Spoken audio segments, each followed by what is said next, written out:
membagikan masker di 5 titik. Satu di Sanur, di Sukadini, kedua nanti sore di Seminyak, di Kuto, di Tanah Lot Tabanan, di Ubud Gianyar, dan di Pantai Lupina. Tujuannya tentu bagaimana kita sebagai pers ikut mengedukasi masyarakat Bali dalam melaksanakan protokol kesehatan. Tujuan yang kedua adalah memberikan kenyamanan kepada mereka yang akan berkunjung ke Bali, sehingga betul-betul Bali dinilai aman oleh wisatawan untuk didatangi.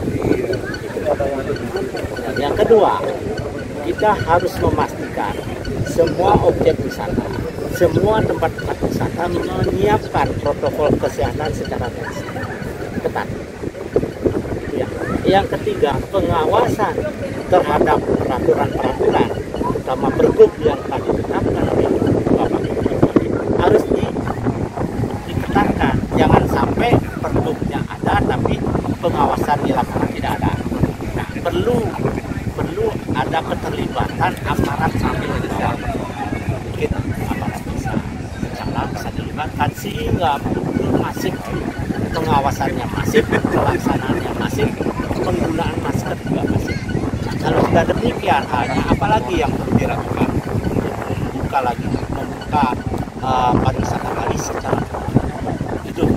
Saya pikir itu yang tujuan kita membagikan masker hari ini.